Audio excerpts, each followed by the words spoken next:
जब रणभूमि में मेघनाद ने काटा देवी सीता का सिर, हनुमान ने खोला भेद। देवी सीता के बारे में रामचरितमानस में लिखा है कि रावण वास्तविक सीता को हाथ भी नहीं लगा सकता था। यह बात भगवान राम जानते थे, लेकिन उनका अवतार पृथ्वी को रावण के पापों से मुक्त करवाने के लिए हुआ था। इसलिए सीता हरण का समय करीब आने पर उन्होंने सीता की पृथ्वी छाया को प्रकट किया और वास्तविक सीता को अग्निदेव के संरक्षण में सौंप दिया। इस बात से अनजान रावण देवी सीता को हरण करके लंका ले गया।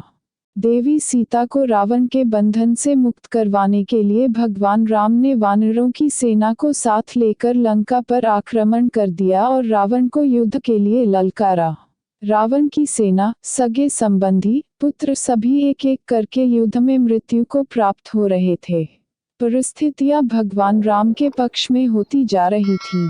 ऐसे में रावण के पराक्रमी पुत्र मेघनाद, जिसे इंद्र पर विजय पाने के कारण इंद्रजीत भी कहा जाता था, युद्ध के लिए आया। मेघनाद ने युद्ध करते हुए यह महसूस किया कि राम और लक्ष्मण को सामान्य तरीके से युद्ध में पराजित करना असंभव है।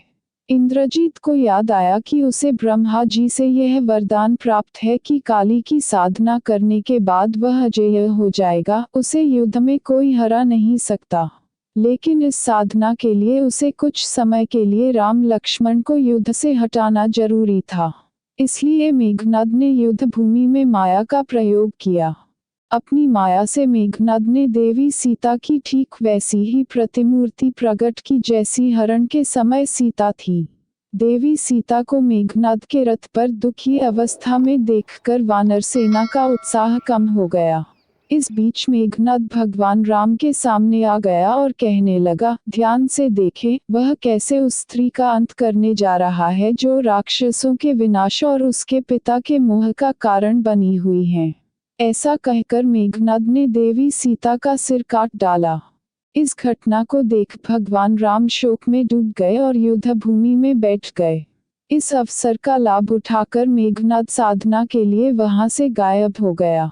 इस बीच विभीषण वहां आए और भगवान राम को समझाने लगे कि यह अविश्वसनीय है कि मेघनाद देवी सीता की हत्या करे, क्योंकि रावण को देवी सीता से अत्यंत मोह है।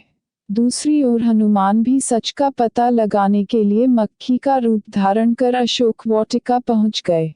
वाटिका में देवी सीता उदास बैठी थी।